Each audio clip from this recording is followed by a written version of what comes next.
Hello everypony, it's Lotus Moon. I want to start this video off by saying thank you all to every one of you. You've supported me through all of the loud and noisy and muffled readings I've done thus far. To explain the muffled readings as I once did, I had a foam board wrapped around my mic to try to dull out the background noise since I don't particularly live in a quiet area. But that should no longer be a problem as I now have my sound box and should be able to bring you much clearer recordings from now on. So, from now on, you can enjoy much better stories from me.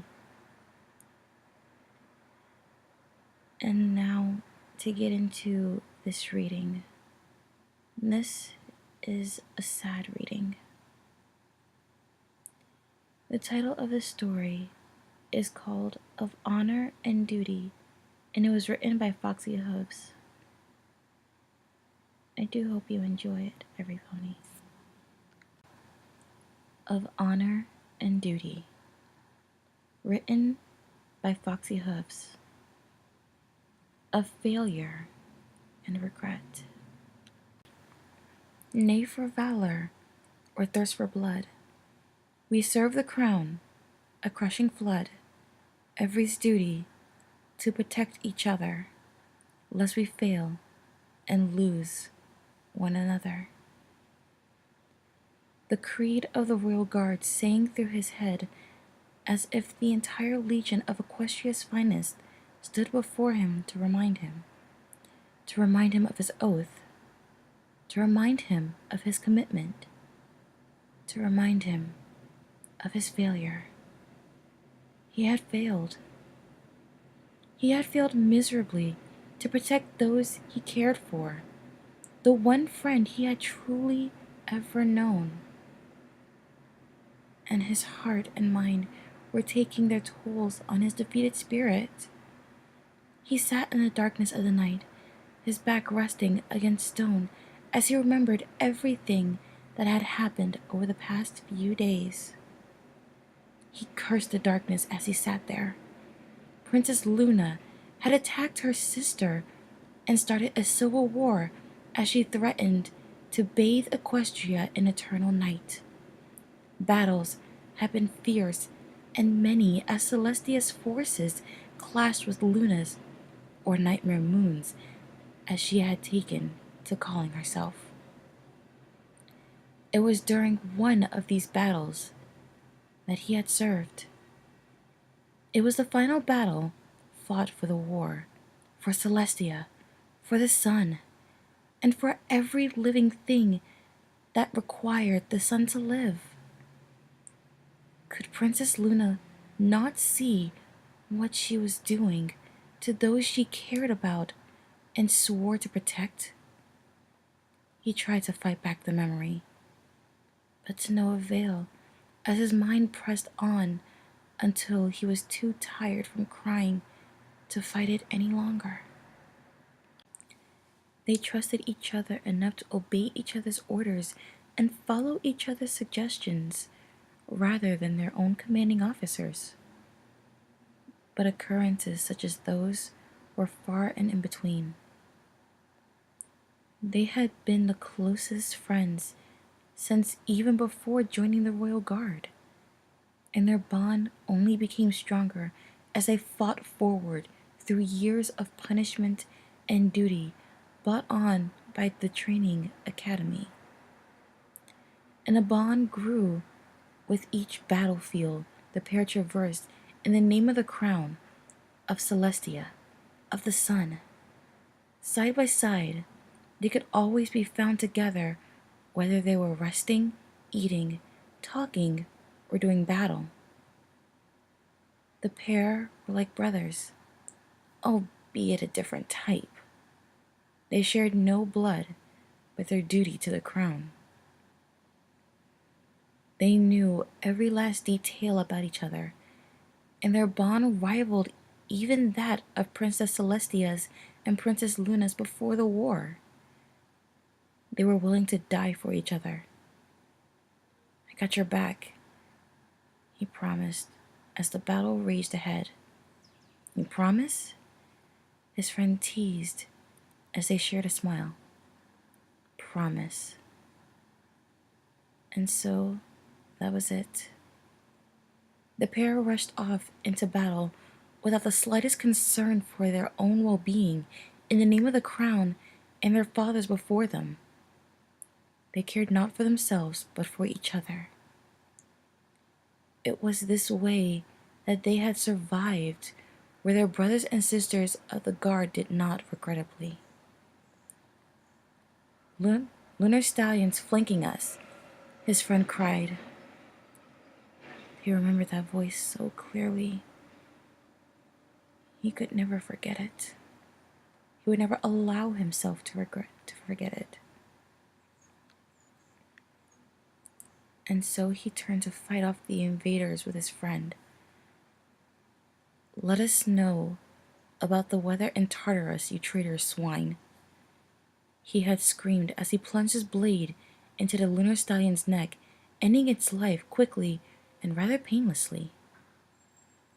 He served the crown and detested Nightmare Moon's motive, but he held no ill will towards any pony. For the crown, for Celestia, for the sun. Hundreds of battle cries had written themselves during the battle, but the lunar stallions only fought with hooves and blade. Morale was never an issue for them. And so, the royal guard slowly managed to push its way across the battlefield and into the castle of the moon, with Celestia at their front. With their leader proudly braving the harshness of war, each stallion and mare behind her felt the need to prove themselves. Storm the castle, came cries.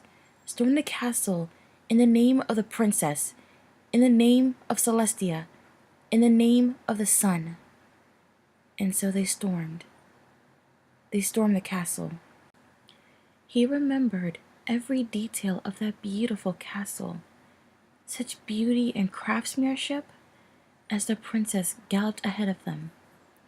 They fought their way to the very room where Nightmare Moon lay waiting for her sister so that they may do personal battle.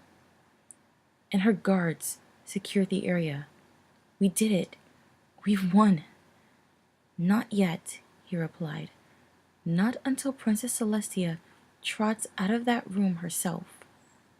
Touché. Over there, lunar stallions.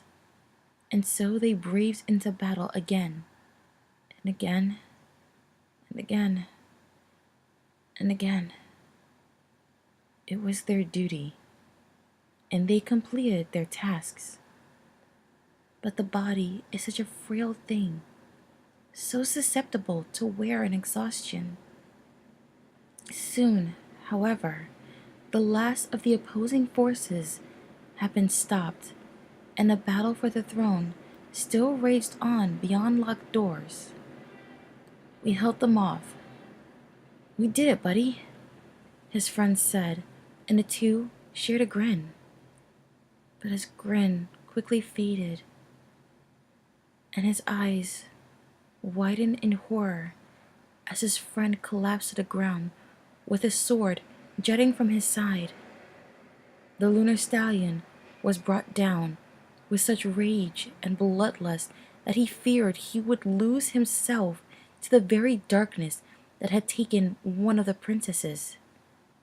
But he snapped free of himself and rushed over to his friend. But it was too late. The body was there, but the soul had moved on, unable to stay in the world any longer. The night had worsened, he realized, as he awoke from his memories. Storm clouds hovered above and threatened to drown him as the rain began slowly falling down, clinking against his armor.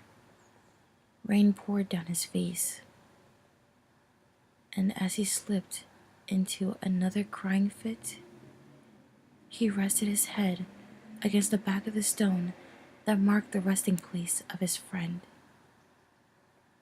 SP whispered, and he whispered as a tear, a genuine tear in contrast to the cold rain, rolled down his cheek. And he whispered, I got your back. And this concludes the reading to the story of Honor and Duty, written by Foxy Hooves. Losing a friend that is so important is like losing a part of yourself. It hurts especially more if that friend is one that you've known for a long time. When grief settles in, you don't know what to do except blame yourself. Even if it was a casualty of war, you feel that you were held personally responsible. I too hold such feelings since I have lost a friend. I know I shouldn't blame myself for it, but I always feel like if I had just reached out to him more, maybe he would still be here. Loss, grief, pain, regret, blame, all of these feelings swirl around like a storm that you can't escape from until someone helps you finally move on. But the road to recovery is just as painful until you can finally see the light at the end of the tunnel. Every pony, I do hope you enjoyed this reading. I did make some mistakes, but I guess that's to be expected of me from time to time now. I am Lotus Moon, and I want to wish you all a good morning, afternoon, evening, or night wherever you are, every pony. Cherish each other, your family and friends, for no matter what, they will always have your back, and you will have theirs. Good night.